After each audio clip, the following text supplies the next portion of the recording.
Assalamualaikum warahmatullahi wabarakatuh. Selamat pagi, selamat siang, dan selamat malam. Tetap semangat belajarnya, walaupun kita masih daring.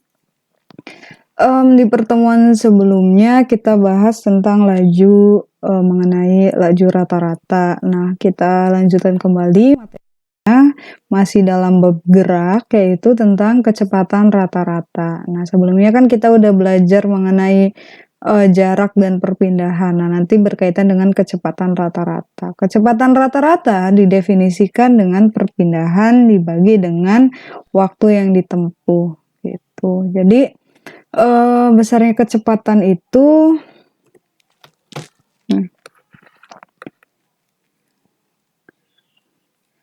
besarnya kecepatan itu sama dengan perpindahan dibagi dengan jarak tempuh, atau simbolnya V.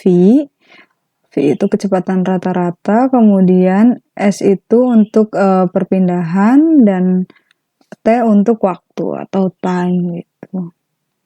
Nah, satuan dari rata-rata yaitu meter per sekon atau meter per detik. Kemudian kita langsung ke contoh saja agar lebih jelas. Nah, contohnya misalkan sebuah benda bergerak lurus sepanjang, ini ilustrasi, masih ilustrasi, sepanjang sumbu X. Panjang sumbu X.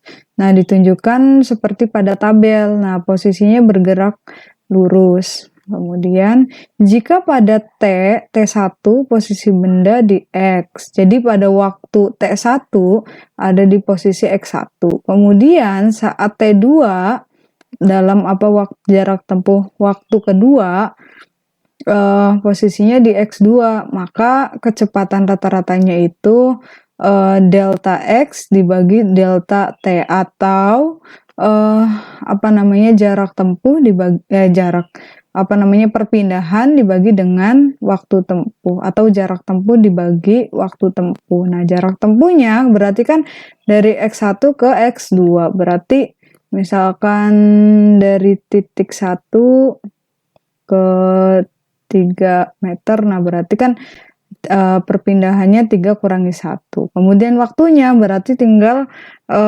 misalkan dari jam 7.00 sampai 7 lebih 10 menit. Nah, berarti kan tinggal 7 lebih 10 dikurangi 7, berarti kan 10 menit. Nah, nanti tinggal dibagi 2 dibagi 10 menit. Nah, karena satuannya meter per sekon, kalian perhatikan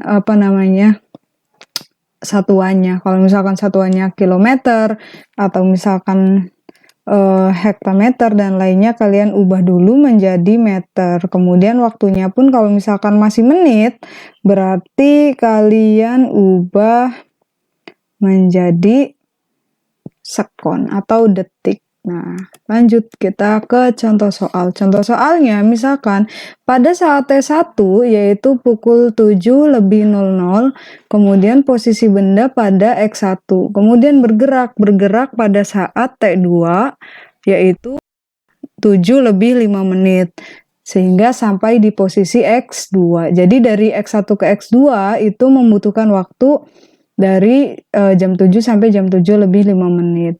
Sesampainya di X2, kemudian berbalik arah, bergerak ke kiri menuju X1, balik lagi ke X1, terus berlanjut ke kiri lagi sampai saat di T3, yaitu pukul 7 lebih 10. Posisinya ada di X3. Jadi waktu pertama waktu tempuhnya itu dimulai dari pukul 7.00, di mana posisinya ada di X1. Kemudian bergerak menuju ke X2, di mana menuju X2 itu butuh waktu dari 7.00 sampai 7 lebih 5 menit. Pertanyaannya, tentukan kecepatan rata-rata jika benda tersebut melakukan gerakan dari X1 ke X2. Tadi rumusnya, kecepatan rata-rata itu kan rumusnya perpindahan dibagi dengan waktu tempuh. Nah,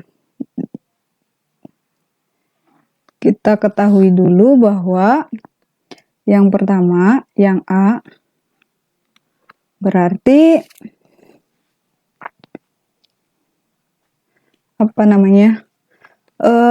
waktu tempuhnya atau S-nya sama dengan S time ya, T-nya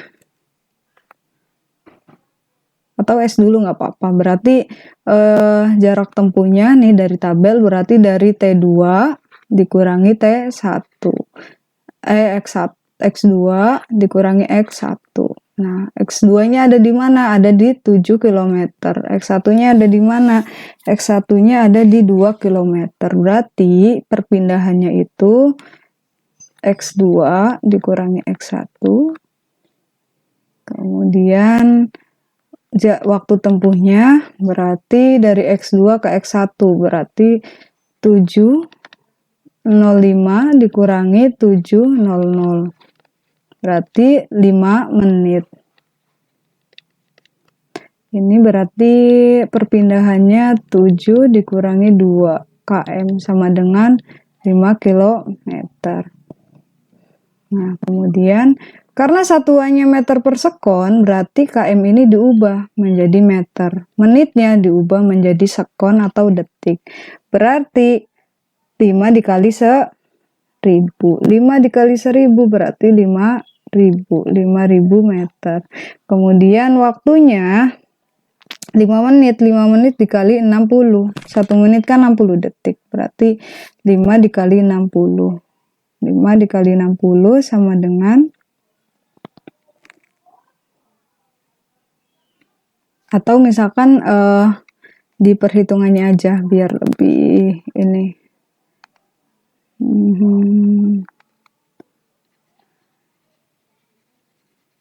Nah, kita kan udah tahu perpindahan sama waktu tempuhnya. Rumusnya berarti kita masukkan ke rumus. V sama dengan S per T. Sama dengan berarti 5 dikali 1000 kan 5 km diubah jadi M dikali 1000 dibagi 5 dikali 60 biar jadi detik sama dengan coret tinggal berapa tuh 100 dibagi 6 dengan 16,67 meter per sekon. Jadi kecepatan rata-ratanya jika benda itu berpindah dari X1 ke X2 yaitu ini 16,67 meter per sekon. Selanjutnya dihapus aja ya. Oke, selanjutnya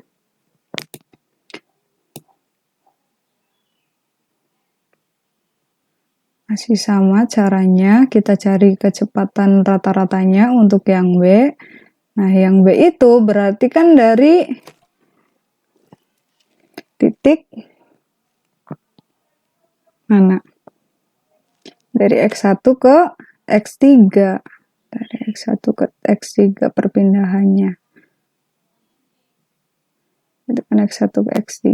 Nah, X1 ke X3 caranya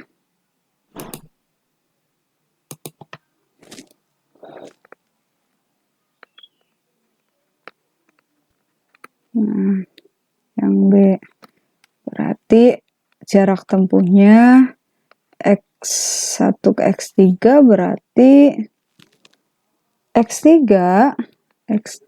dikurangi X1. X3-nya ada di mana? Di negatif 2. X1-nya ada di 2 dikurangi 2 sama dengan negatif 2, negatif 2, negatif 4 km. Ada nggak jarak yang negatif? Nggak ada. Artinya apa? Artinya negatif ini menentukan arah. Arahnya berarti bergerak ke kiri. Bergerak ke kiri. Karena nggak ada gerakan yang negatif. Nah, gitu. Kan semuanya real. Jadi menentukan arah. Positif negatif itu menentukan arah. Nah, kemudian waktu tempuhnya, time-nya sama dengan dari pukul berapa tuh? Berarti dari mana nih?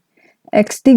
Nah, 7 lebih 10 dikurangi time 1. Nah, T3 dikurangi T1 sama dengan 7 lebih 10 dikurangi 700 sama dengan berapa? 10 menit. Nanti diubah menjadi detik. Rumusnya V sama dengan S per T sama dengan negatif 4 masih km diubah menjadi M, berarti kan turun 3 tangga tuh, berarti dikali 1000 dibagi 10 meter 10 meter 10 menit 10 menit dijadikan detik dikali 60. Nah, tinggal berapa tuh?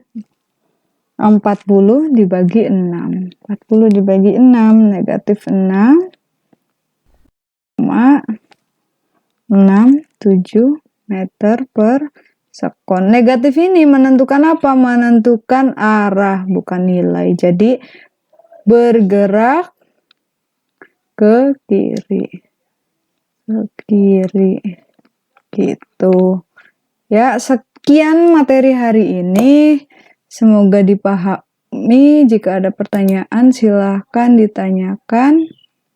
Wassalamualaikum warahmatullahi wabarakatuh.